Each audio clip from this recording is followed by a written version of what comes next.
Hello, I am your host Ghanwa Hakim, and you are watching the Arabic Hour.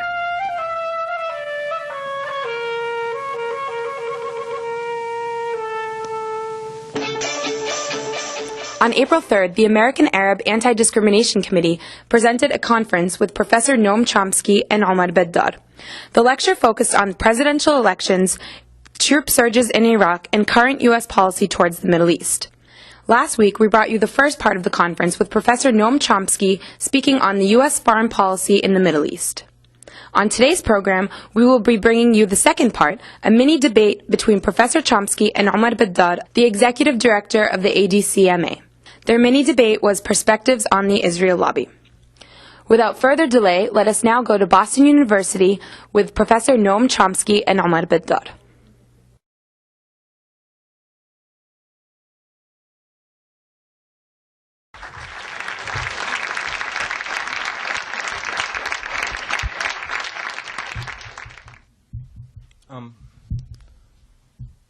Let me first start by saying that it was exposure to Professor Chomsky's analysis roughly 9 years ago at age 17 that sort of got me to begin to think critically about world affairs. So I have tremendous respect and admiration for him, and I'm actually honored to be sharing a panel with him. I got a message recently from a student at Brandeis University, somebody who clearly knows nothing about either my views or Professor Chomsky's views about the Israel lobby. And basically, he was outraged at the thought that I would be debating Professor Chomsky, saying a debate is supposed to be between people who disagree with each other, and here you have Professor Chomsky debating some guy from an Arab organization. Yeah, right, some debate. Which I guess is a really good point, given the fact that there is a monolithic view that all Arabs subscribe to at birth or something, which apparently Professor Chomsky happened to get in the wrong line at that subscription process or something. But in reality, within people who actually understand the Israeli-Palestinian conflict and who share a critique of U.S. policy towards it, there is a debate over what actually drives that policy. On one end of the spectrum, you have people like Professors Mearsheimer and Walt, who argue that the Israel lobby essentially overrides independent U.S. policy preferences to the detriment of U.S. interests, and they go as far as to say that the invasion of Iraq was in large part due to the Israel lobby's influence. And on the other end of the spectrum, you have people like Stephen Zunes and Professor Chomsky and others who basically say that the Israel lobby really hardly has any independent influence. And that it only appears to be powerful because its agenda happens to mesh pretty well with that of the centers of power in the U.S. And furthermore, those policies are not basically harming U.S. interests as defined by those centers of power. Now, I think that neither perspective is entirely accurate in that while Mearsheimer and Walt definitely exaggerate the extent of the Israel lobby's influence on foreign policy, I still do think that a strong argument could be made that the Israel lobby has driven policy in a way that was harmful to U.S. Interests. Now, when I talk about the Israel lobby, I basically accept a variation of the definition of Mearsheimer and Walt of it. Not the original one that came out in their paper. That was a bit too broad and vague, and for that matter, bordered tautology in that it basically said anybody who's ever lobbied for the interests of Israel is part of the lobby. But they take a more sophisticated definition of that in their book, which is the one that I sort of think is somewhat accurate. So when I say the lobby, I'm talking about national organizations whose primary and explicit purpose is the promotion of Israel's interests in the United States. So we're talking about groups like AIPAC, the Zionist Organization of America, the Israel Project, Christians United for Israel, as well as media watchdog groups whose basically primary purpose is to tilt media coverage in Israel's favor, groups like Camera and Honest Reporting and others. And then on top of that, there are allied groups to the lobby. Those are groups or organizations whose, even though the interests of Israel are not their primary focus, they nevertheless happen to basically mesh with those of the main organizations. And here I'm talking about the broader right-wing Christian evangelical movement, think tanks who basically their views of analysis on world affairs are tinted through Israeli eyes, like the Washington Institute of Near East Policy and other organizations that basically happen to share the views and the interests of major pro-Israel organizations. And in mainstream political science literature, basically, the determinants of success for interest groups have been fairly outlined. They include things like membership size, financial resources, unity, institutional complexity, access to power, coalition building, and so on. And I don't really have time to get into how the Israel lobby measures up on each one of these, but suffice it to say that it measures up very well. In fact, the Israel lobby is extremely powerful in a way that basically every mainstream political scientist does acknowledge. If you want those details, basically, you can read, for example, the Meir Sharmer-Walt book.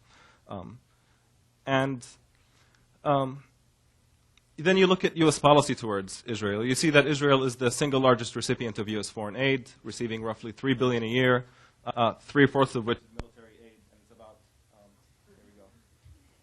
Is yours still working? This one working? Yeah.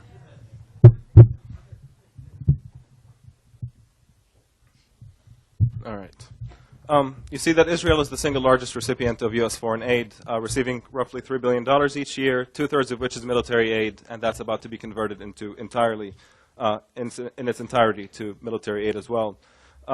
You also see that Israel is the only country that receives that aid all in one allocation at the beginning of each fiscal year, is not basically required to account for it. Israel receives privileged intelligence from the United States and is allowed to develop nuclear weapons when many other countries obviously are under the threat of force over the thought. And then you look at U.S. policy towards the Israeli-Palestinian conflict. To reiterate something that Professor Chomsky just said, essentially there has been a practical solution on the table, not a perfect one, but a practical one, for over 20 years now, which calls for Israel to withdraw from the occupied territories to facilitate the creation of a Palestinian state. The Palestinians accepted this, so did the Arab League and virtually the entire international community through the United Nations. And Israel is single-handedly essentially blocking the solution. And the U.S. is backing them up. I mean, even not just with continued military and financial support, but also diplomatically. The U.S. has vetoed over 40 UN resolutions that are critical of Israel's violations of international law and human rights, which is, to put that in perspective, is greater than the number of vetoes used by all other permanent members of the UN Security Council combined on all matters. So it is kind of an obscene figure. So you look at the Israel lobby and you say it's powerful, and then you look at U.S. policy towards Israel and you see unrestrained support. And people might feel tempted to come to the conclusion that the Israel lobby is responsible for this policy. But it's not quite that simple, because there are other forces that could account for that policy as well. For example, Israel has been of extreme strategic utility to the U.S. They defeated Nasser's nationalism in 1967, which the U.S. really needed. They protected King Hussein's regime during the events of Black September from Syrian intervention. They supplied weapons to apartheid South Africa and the Contras in Latin America at a time when it would look bad for the U.S. to do that directly and, in fact, illegal. And basically, Israel is the dominant military force in the Middle East, and it's a stable one. So that makes it extremely important for the United States strategically. So even the U.S. grand strategy could also account for U.S. support for Israel. Furthermore, U.S. military aid that goes to Israel, basically huge parts of it, something close to 70%, comes back to U.S. military corporations. So in essence, U.S. military aid to Israel is a form of subsidy to U.S. military corporations. So you can see that the defense establishment would also be in favor of this strong relationship. So given the fact that the defense establishment, the U.S. grand strategy, and the Israel lobby all advocate a policy, when you have multiple players, it becomes a bit difficult to isolate and assess the influence of one particular player, and in this case, that's the Israel lobby.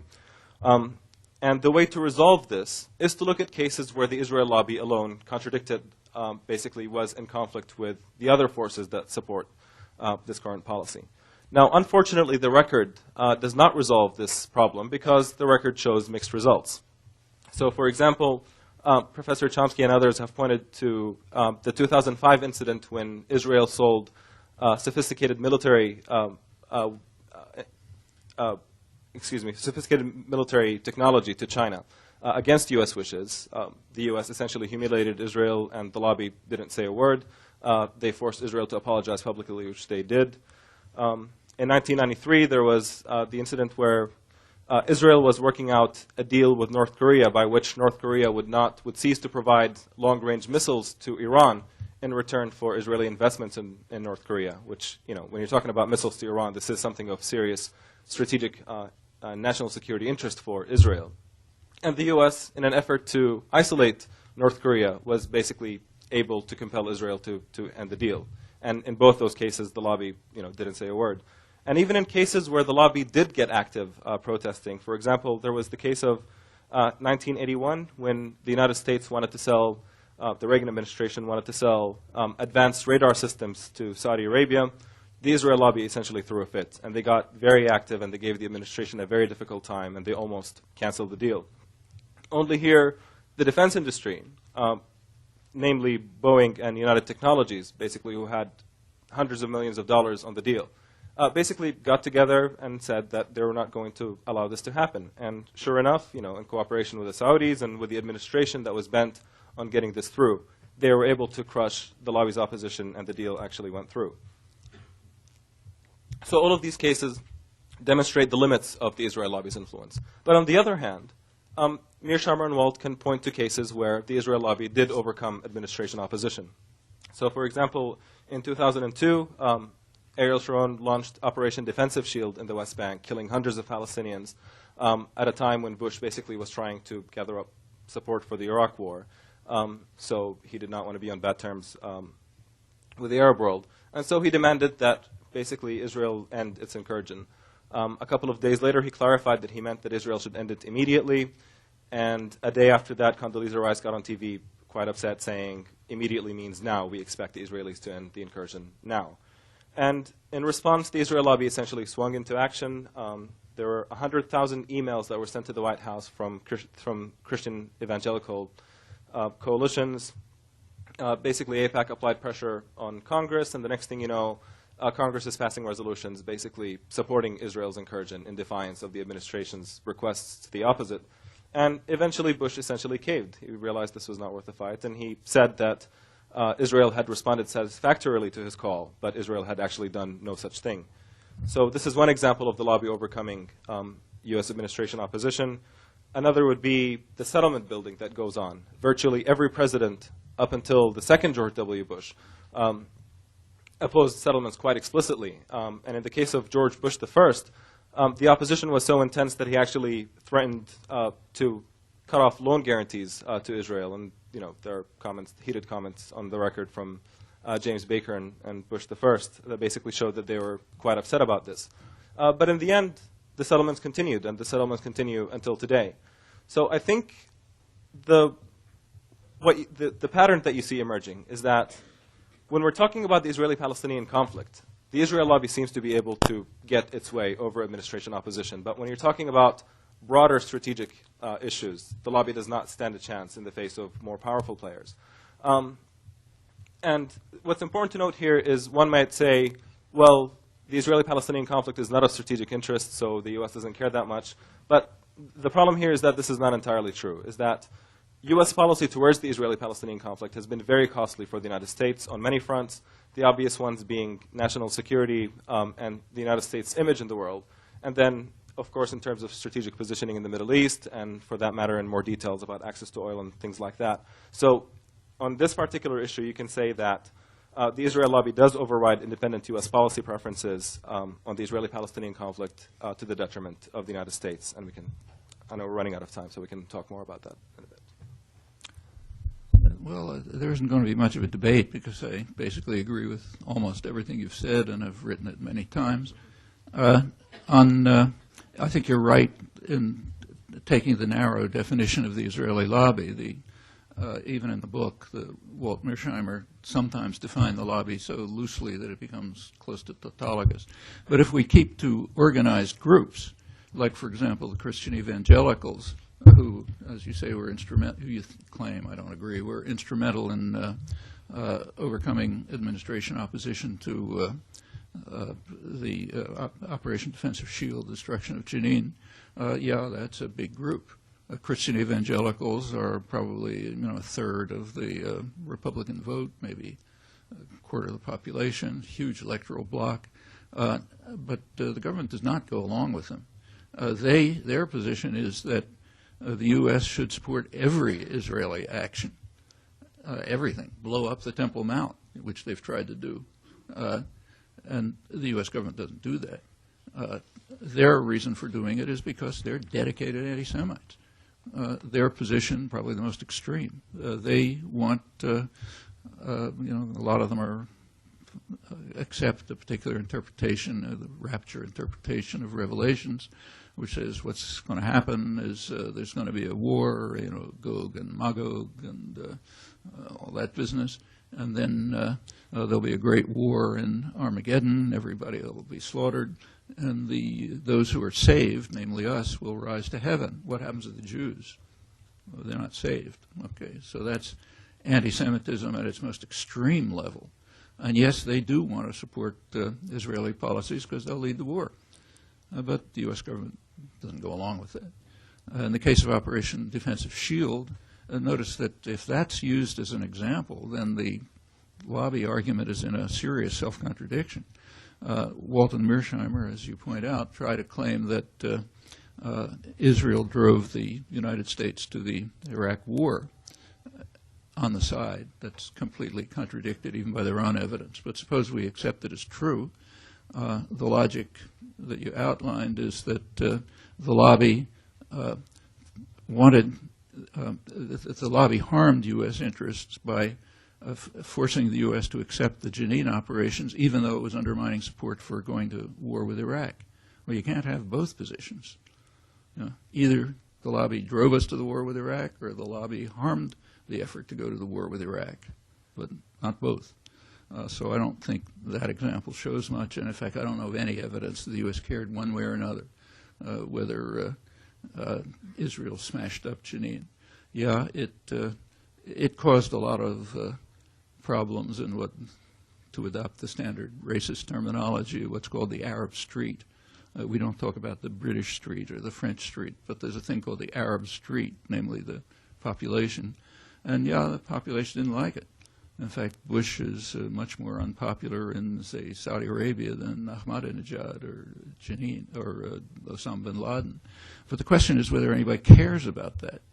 I mean, as long as the U.S.-backed tyrannies are able to completely control their own populations, then the U.S. government doesn't care that much about the populations. And they have been able to do that. The most valued and oldest ally of the United States in the region is actually Saudi Arabia. It's where most of the oil is. It's also the most extreme fundamentalist tyranny in the world. And if you look at what harms U.S. policy, we know, not just now, but way back. Back in the 1950s, in 1958, President Eisenhower asked his staff why there's a campaign of hatred against us in the Arab world. And the National Security Council, highest planning agency, had just given an answer. They said there's a perception in the Arab world that the United States supports harsh, brutal, tyrannical regimes and impedes development and democracy, and does so because it wants to control our oil. They went on to say the perception's true, and that's the way we should do it. So yeah, that harms U.S. interests if you think that the so-called Arab Street is something that the U.S. cares about. And so that persists until today. Right after 9/11, the Wall Street Journal did a study of the kind of Arabs they care about, what they called moneyed Muslims, rich guys, directors of multinational corporations, bank managers, that sort of thing, people very much embedded inside the U.S.-dominated system, and asked them, why they were antagonistic to the U.S. They gave basically the same reasons.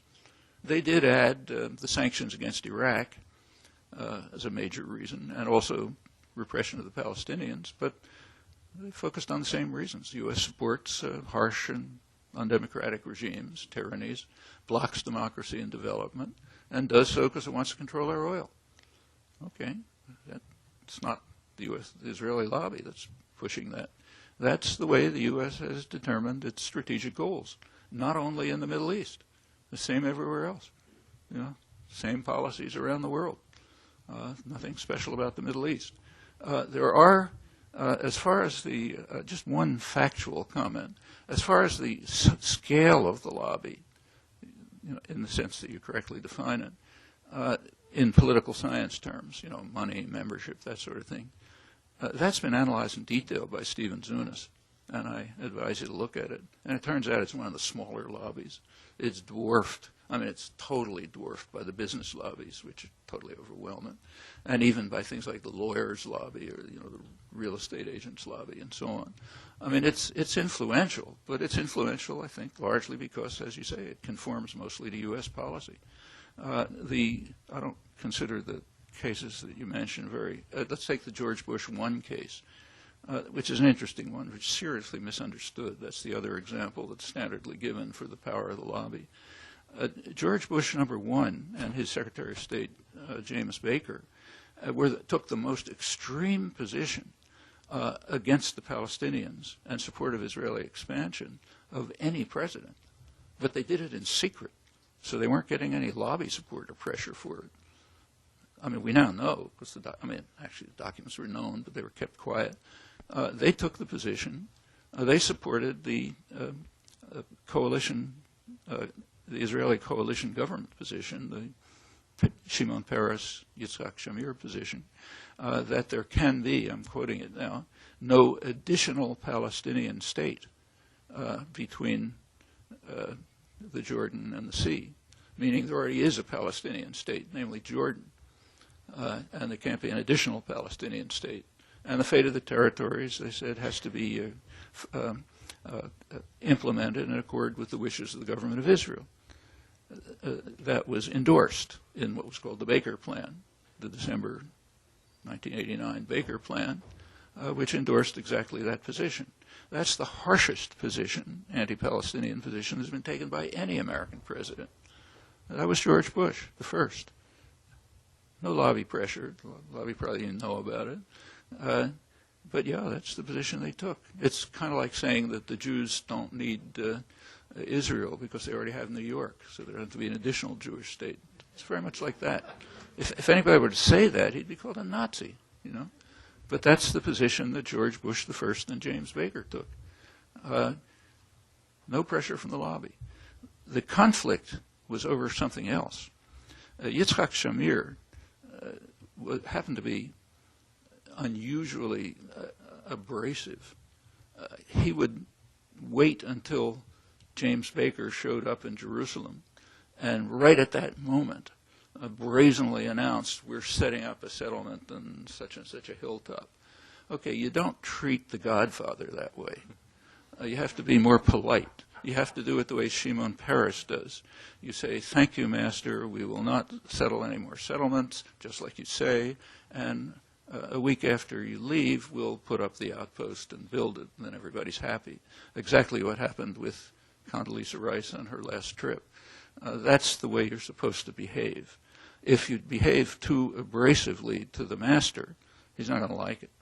So therefore, they made a weak threat to withhold funds, which of course they didn't live up to. But I don't really think this had anything to do with the lobby. However, this entire discussion illustrates 2 points. One, why, for me personally, it illustrates why I don't even get into this discussion. I haven't even written about it. I think one paragraph somewhere. Because there's something mildly or maybe seriously distasteful about the whole discussion, in my opinion. As I said, a nation is dying in front of our eyes, okay? And we are focusing on an abstract discussion, which may be appropriate for some seminar somewhere, about the various factors that influence policy, which overwhelmingly coincide, but sometimes differ. And we're asking, well, which one is more influential in the few cases that they differ? Actually, I basically agree with you. Where for this abstract discussion, where major U.S. interests, in the sense of interests of those who matter, where they're involved, the Israeli lobby has no effect. On issues that don't matter much to the United States, yeah, the lobby can have an effect, just like the Armenian lobby can have an effect. The Armenian lobby came very close to, just a couple months ago, to seriously harming U.S. relations with one of its most important allies, Turkey, over the Armenian genocide. But they came pretty close. And that's what lobbies can do. But where any serious interest is concerned, they're just told to get lost. That was true on the China case. 2005 was particularly striking. Again, in 2000, the North Korean case was a very important case. North Korea had agreed to stop sending any missile technology or any other advanced military technology to the Middle East, the entire Middle East, in return for Israeli recognition. And the Clinton administration simply told them no. And for Israel, that is of very serious significance. There was a big fuss a couple of months ago about Israel allegedly bombing some site in northern Syria, which supposed to, they claimed had North Korean support. Well, whatever tiny element of truth there might be to that, there would be nothing at all like that, or even any threat, if Israel hadn't bowed to U.S. pressure. And we get a real issue. I think you find that's what happens. As far as the Arab Street is concerned, the U.S. doesn't care any more than Saudi Arabia does. However, there's another point that should be made. Let's take this abstract discussion, which personally I find distasteful, about which factor in policy, which of the many factors in policy that almost always coincide has more weight. And let's ask, does it have any practical consequences, how the discussion turns out? Okay, so suppose we decide with Walton Mearsheimer that in cases, that there are cases of serious concern to, powerful American interests where the U.S. backs off because of the lobby. Well, if that's true, there is a consequence, a tactical consequence. One consequence, for me, it would be terrific. I could stop writing books, I could stop writing articles, stop giving talks all over the place, stop getting vilified, nothing.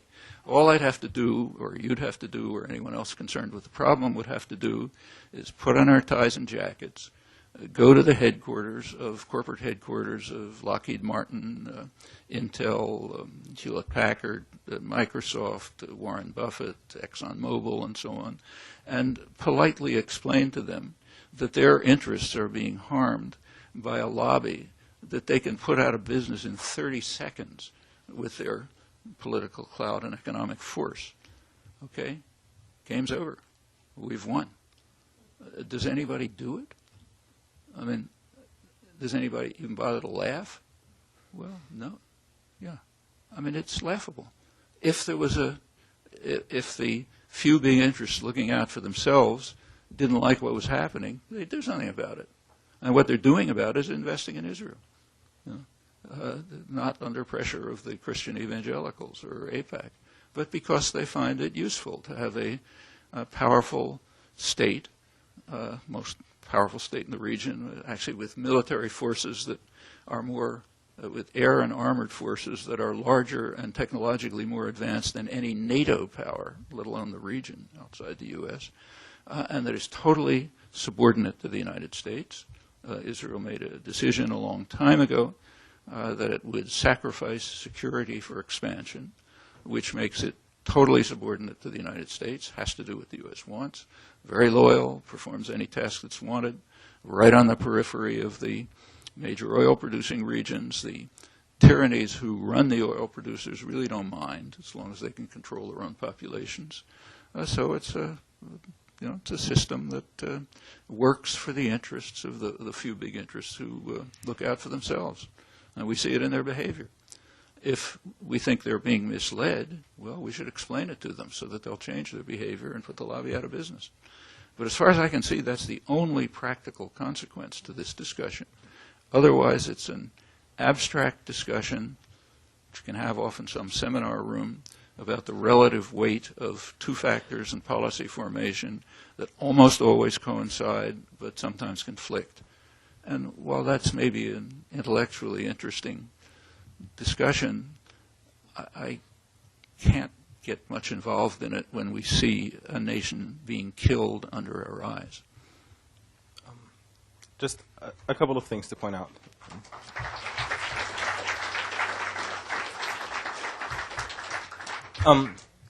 If I thought that this discussion was entirely of no consequence to basically activism to end the occupation and so on. I would consider it distasteful as well.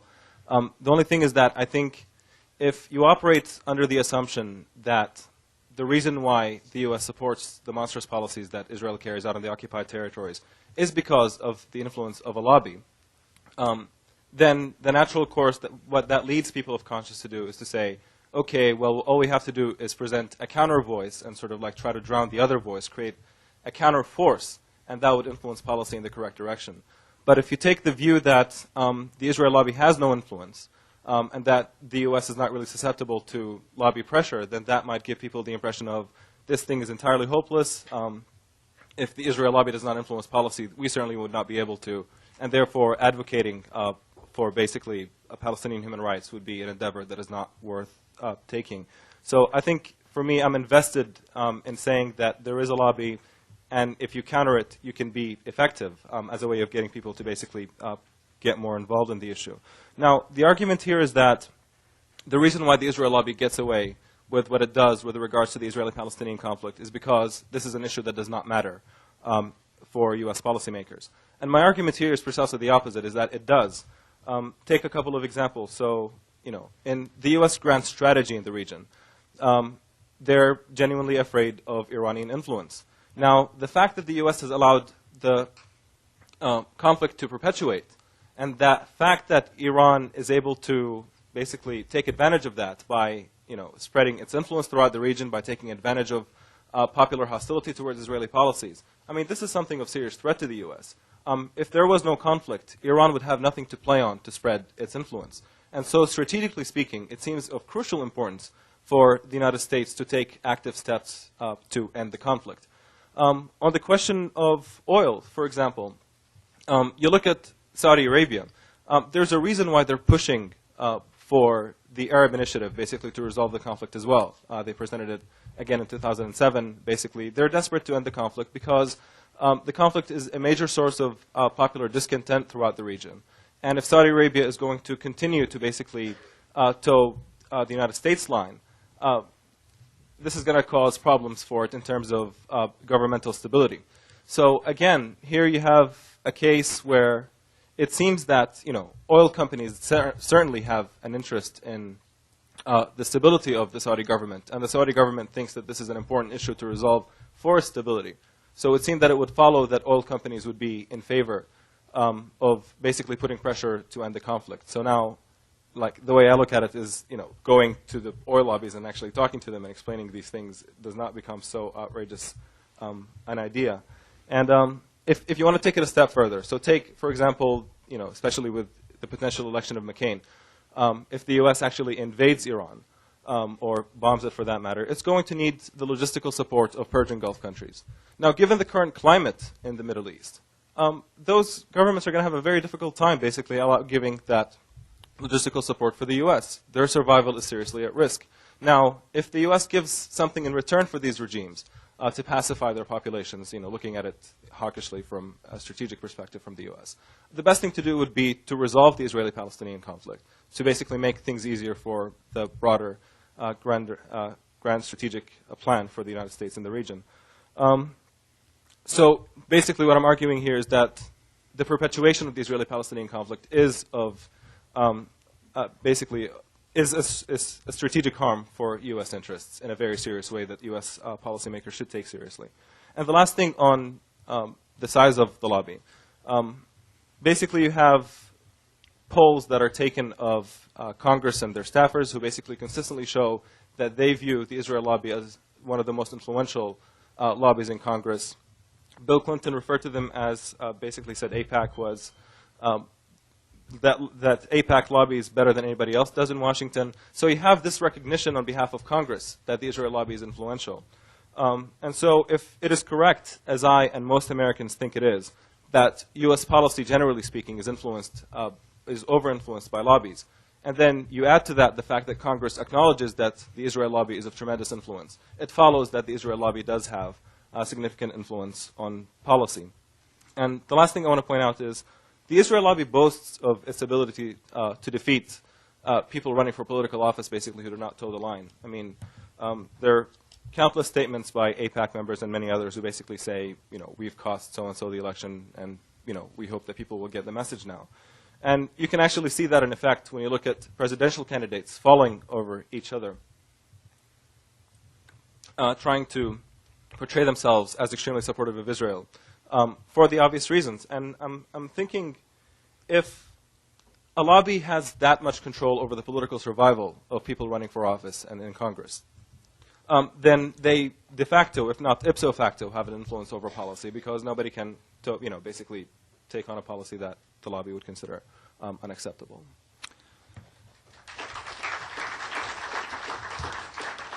Well, again, I have only a small factual disagreement and agree with the main thrust. The factual disagreement has to do with the power of the lobby.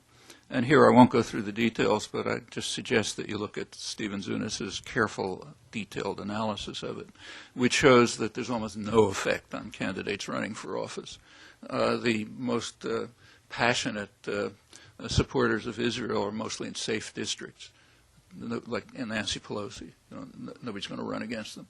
And the lobby has basically no effect. Of course, they claim to have an effect. The Armenian lobby will also claim to have an effect. And you can find 2 or 3 scattered cases. But basically on Congress, the effect is very marginal. Now, it's true, as you say, that Congress thinks of the lobby as very powerful.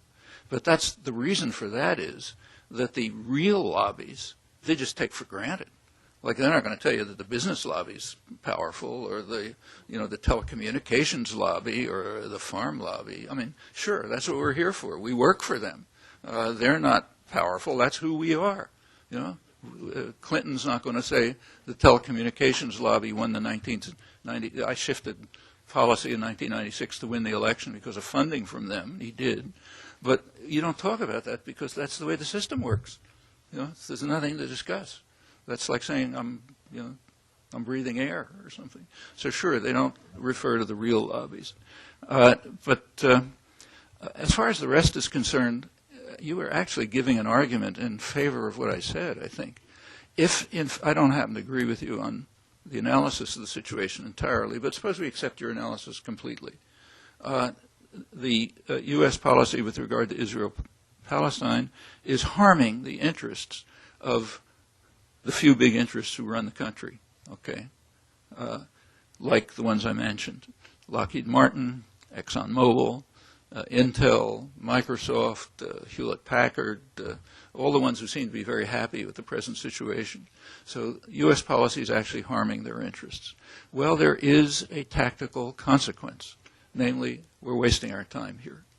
We should be going to their offices and explaining to them that this marginal lobby, which they can put out of business in 30 seconds, is harming their interests, as if they can't figure it out for themselves. But since they somehow can't figure it out for themselves, we'll explain it to them. And then it's over. As far as the induced passivity, try to find an argument against that tactical consequence. I've been brought up to Walt Mearsheimer many times. No answer, because there is no answer. If it was harming their interests, they would do something about it. What they are doing about it is supporting just what I described, the increasing investments in Israel. I think it's fine. Maybe there's some minor nuisances here and there, but they do it. As far as making people passive, I think the opposite is true. If you convince people that the lobby is all powerful, then there's nothing much to do about it. We can't stop the lobby from functioning. If you think it's the U.S. government which is following certain policies that we don't like, there's a lot that we can do about it. We could turn this into a functioning democracy in which popular opinion matters. And it's not just on this issue, but on a whole range of other issues. And that's what we should be doing. You are watching a mini debate on the Israel lobby between Professor Noam Chomsky and Omar Baddar, part of a conference sponsored by ADC-MA on U.S. policy in the Middle East. We'll be back with more of the debate after this short program ID.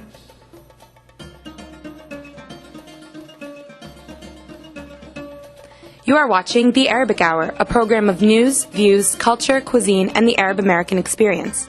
To watch today's program or any of our previous programs, log on to www.arabic.hour.org. And now, back to our program. I'm just going to ask that people who have questions raise their hand, and when I call on you, please stand and speak as loudly as you can. I know sometimes we have to set up our questions with a couple of facts. If you have to do that, try to limit it to 30 seconds, 45 seconds. So, and I'm going to try to call around the room. So why don't we go here, and then here, and then here. Yeah, it seems to me that the most powerful part of the lobby is the fact that they can attack people in academia, people who write about Palestinian rights and about what Israel is doing, people who try to organize to do something about it. That's where the lobby is really powerful and very effective, and trying to keep people from getting tenured, you know, all the kinds of things that they've been doing. So that's where we in our organizations, we struggle with them all the time. The United States government's not struggling with them, we are. So that's one point I want to make. The other is that Noam keeps mentioning Stephen Zunis, and I just want to announce that he's going to be speaking at Tufts on April 25th and 26th. Oh. There's a conference organized by New England United, and I urge you all to come, and you can look up New England United website. There'll be more information about it there. On the first point, just a brief comment. As you mentioned, Walt and Mearsheimer give several definitions of the lobby. One of them is the narrow one, which I agree you focused on. There's another one that they give, which is that the lobby is just those people who dedicate themselves to supporting Israel's interests no matter what. Well, the problem with that definition, it includes practically the whole intellectual community after 1967, not before. But after 1967, when Israel performed a real service to the United States, the intellectuals just had a love affair with Israel. So I mentioned Dissent before, the Democratic Socialist Journal. If you check it before 1967, Israel's barely mentioned, or maybe mentioned with contempt. Afterwards, you get Michael Walzer and Irving Howe and passionate Zionists. They take a journal, like, say, Norman Podhoretz. You know, you can't get a more extreme advocate. Take a look at his book, Making It, which was published in early 1967. Norman Finkelstein, who's a very assiduous researcher, went through all this, and he made some interesting discoveries. He doesn't even mention Israel, doesn't care. 1967, it turns out there's a big turn. And when you talk about pressure on universities, no university has to submit to AIPAC pressure. They do it if the majority of the faculty agree that that's what they want to do. Otherwise, they can tell them to get lost. So we're now talking about the lobby in the large sense of the word, which includes the media. The lobby doesn't influence New York Times editorials. We're just talking about the educated world at large, which almost reflexively supports U.S. government policy, except in narrow ways. Can't give a principled objection, and supports Israel insofar as it's perceived to be, associated with fundamental U.S. interests. So that's a real struggle. I agree with you, a major one. But I don't, and it's true that the lobby is in the forefront because they're the ones who launched the vilification and the slanders and so on and so forth. But they can be blocked if it weren't that they were supported by the general community. So it's a battle, and a serious one. Nancy? Just a quick question. Now, would you say something about Lebanon at this moment? People in southern Lebanon are convinced there's going to be an invasion, and we do have those American ships hovering there. And I wonder if you have any insights. Well, I don't know anything other than what I read. There are reports in the Israeli press now that Syrian army is mobilizing in preparation for a possible Israeli attack, and the scenario that they talk about is a Hezbollah action in retaliation for the Muhnia assassination in Damascus, which they and many others blame on Israel. And it's clear that Israel's been sort of itching for a chance to invade again and do what they failed to do last time, harm Hezbollah. That probably helped them. So it's not impossible, but my own guess is if it takes place, it would be only as part of a broader action against Iran. I mean, the only real concern of Israel and the U.S. about Hezbollah, which has been pretty quiet, in fact, from the Israeli withdrawal in 2000 until 2006, there wasn't a single rocket firing attributed to Hezbollah up till July 2006. What they're concerned about is it is a deterrent to U.S. attack on Iran. So if the U.S. decides to attack Iran, or Israel decides to attack Iran, Hezbollah rockets, which may be more advanced now, are a deterrent. They can rain on Israel. That's a deterrent, and they want to eliminate it. So my guess is if there's an attack, that's what it'll be. Incidentally, the same is true of this whole discussion of missile defense in Eastern Europe, which is causing serious rifts with the Russians. I mean, for the Russians, it's a serious problem because these systems, if they ever work, are a threat to the Russian deterrent. And in fact, they're placed in a position which makes them a threat to the Russian deterrent. You can read that. U.S. strategic analysts explain it. But the official pretext is their defense of Europe. They're defending Europe against an Iranian attack. I mean, that's at a level of Ronald Reagan putting on his cowboy boots and quaking in terror because the Nicaraguan army was 2 days from Harlingen, Texas. You remember that incident. People didn't laugh because we're disciplined around here. But Europe is about as likely to be hit by an Iranian missile as it is by an asteroid. So if Europe's interested in defense, it might be putting up an asteroid defense system. Unless the Iranians are dedicated to being vaporized in 1 second, they would never send off a missile with a nuclear weapon, even if they had one, because of the obvious reaction. So what the missile defense system is for, the only function it can serve, apart from being a threat to the Russian deterrent, hence a U.S. first strike weapon, is as a threat to Iran. It's telling Iran, no matter, even if you get missiles and nuclear weapons, you're not going to be able to use them. We can hit you first and you can't react. Missile defense altogether is a first strike weapon. It's pretty well understood on all sides. It's saying we can deter a retaliatory strike, so we can strike you first with impunity. And that's the way it's understood on all sides. I think Hezbollah is regarded pretty much the same way. Lebanon is in terrible shape now. I mean, it's a real pity because it's a wonderful country. It has every reason to live in peace, but it's being torn apart to a large extent by outside pressures.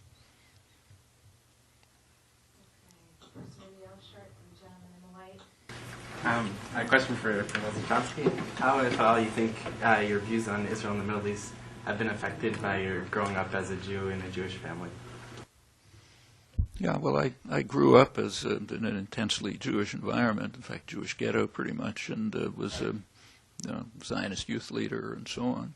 And it may surprise you, but my views as a Zionist youth leader in the 1940s are about the same as what they are now.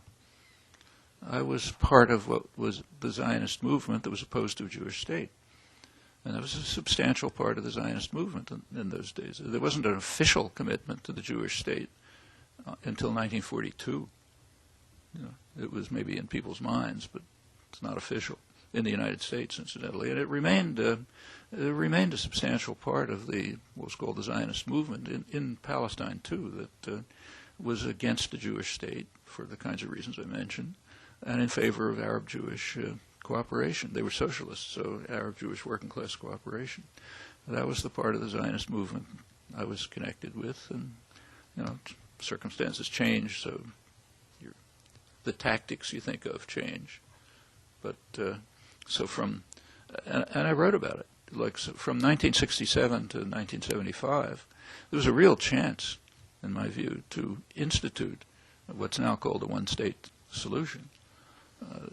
Israel could have moved to create a federal arrangement inside Cisjordan, Jordan to the Sea, which they controlled, with a Palestinian and a primarily Palestinian, primarily Jewish entity to be federated, could lead to further integration as circumstances allow, and that would end up with some kind of democratic state.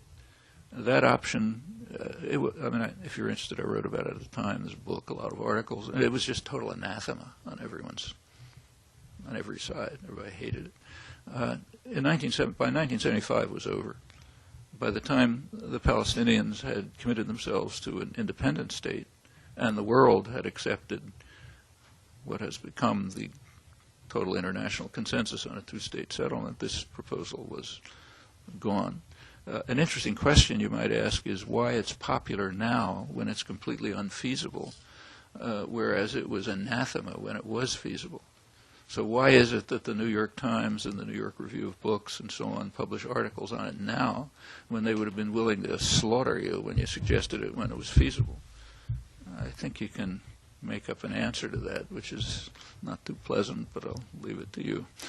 But yeah, it certainly influenced. It's one of the main reasons I'm interested in this. One of the main reasons why I studied Arabic for years in college. Yeah, this was major interest. Roger Leisner, Radio Free Maine. In 1994, I taped you and Israel Shahak, a noted Israeli dissident, speaking on religious fundamentalism in Israeli domestic and foreign policies. So 14 years later, has religious fundamentalism disappeared from Israel? Is it getting stronger? What's the status? Well, minor correction. That was Israel Shahak giving a talk, and I introduced him. Okay. Yeah, old friend. But and if you remember, the meeting was practically broken up. But, yeah. Okay. Yeah. Yeah, it's stronger now, much stronger. Everyone agrees on that. In fact, if you look at who the settlers are, the illegal settlers in the occupied territories, the ultra-religious ones they're way out of proportion to their numbers in the population. And for them, it's fine. If you live in the West Bank, it's like now when I go home, I'm going to a Boston suburb, okay?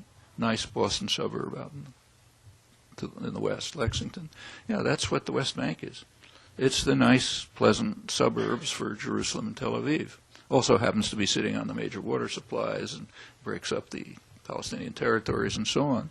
But and you can live there subsidized. I didn't get subsidized to move to Lexington, but if you move to the settlements in the occupied territories, the illegal settlements, you get subsidized. So you get a nice house, a superhighway taking you right to the Tel Aviv and Jerusalem. You don't have to worry about Arabs because they can't be seen. They're off somewhere else. And you get paid for it. So sure, people move. And the religious settlers way out of proportion to their numbers. And there is an increasing growth of fundamentalism, not just there, but all over the world. I mean, Christian evangelicals have the kind of political clout now that they didn't have 30 or 40 years ago in the United States. Nothing like it. I mean, the numbers were about the same, but they weren't organized as a political force then. And in Israel-Palestine, on all sides, and in fact throughout the region, Islamic fundamentalism and Jewish fundamentalism are increasing. Part of the reason is understood, that's a great part of it. As far as Islamic fundamentalism is concerned, remember that's what the U.S. has been supporting all along. The most extreme Islamic fundamentalist tyranny in the world is Saudi Arabia. By comparison, Iran looks like a secular heaven, and that's the leading U.S. ally, and it's been the same elsewhere, and for good reason. The main enemy has been secular nationalism. That's dangerous. Secular nationalism can lead people to seek alternative paths of development, independence, and so on. So the U.S. has been supporting extreme fundamentalism. And in fact, as secular nationalism has been destroyed, as it has to a large extent in Lebanon too, both internally because of its internal, a lot of internal problems, but also externally by force, something replaces it. And what replaces it is quite often religious fundamentalism. I suspect that's partially true in the United States too. When you have a country where 80% of the population thinks the government is run by the few big interests looking out for themselves, not the people, and I can't do anything about it, people aren't just going to give up. They're going to turn somewhere else. And one of the places you can turn is to megachurches. These are phenomena that you see all over the world. One of the effects of the U.S.-run terror wars and murderous national security states in Latin America has been a rise in Protestant fundamentalism. Actually, it's complex, because in the 1980s, the U.S. was at war with the Catholic Church. But that's because the Catholic Church in Latin America committed a grave sin. They went back to the Gospels and took them seriously. They were a radical pacifist message, which you're not supposed to pay attention to. And they were organizing peasants to read the Gospels and think of what they mean and so on. So they had to be wiped out. And there was a two-pronged effort. The U.S. ran the violent side, the Vatican defrocked them and so on. And it did pretty much undermine them. And one of the consequences is a considerable rise in Protestant extreme fundamentalism. I mean, people don't give up when you destroy their hopes. They turn to something else. And yes, it's increased, to get back to your... We thank you for coming. We hope you'll come to other lectures sponsored by the ATC. Thank you.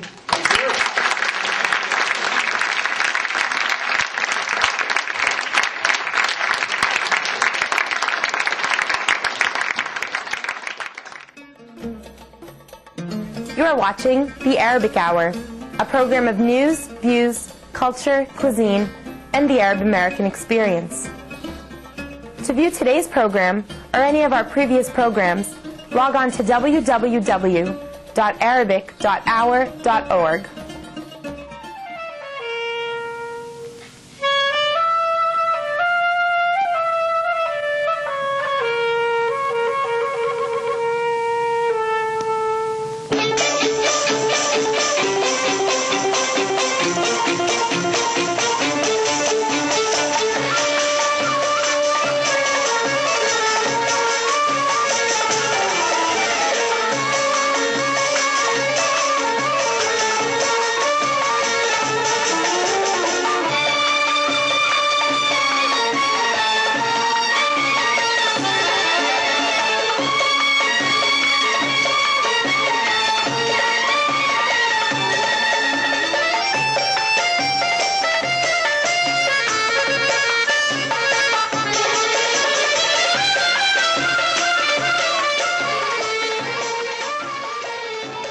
That's all the time that we have for today. Thank you for tuning in, and don't forget to join us next week for another edition of The Arabic Hour. On behalf of the volunteer staff here at The Arabic Hour, my name is Ghinwa Hakim, wishing you a pleasant week. The Arabic Hour has been brought to you in part by the William G. Abdullah Memorial Library, a resource center for information and education on the Arab American experience, the American Arabic Benevolent Association, an umbrella organization for community endeavors, the Nicholas G. Barham Veterans Association and Ladies Auxiliary, providing veteran services scholarships with community pride, and by our members as well as contributions by viewers like you.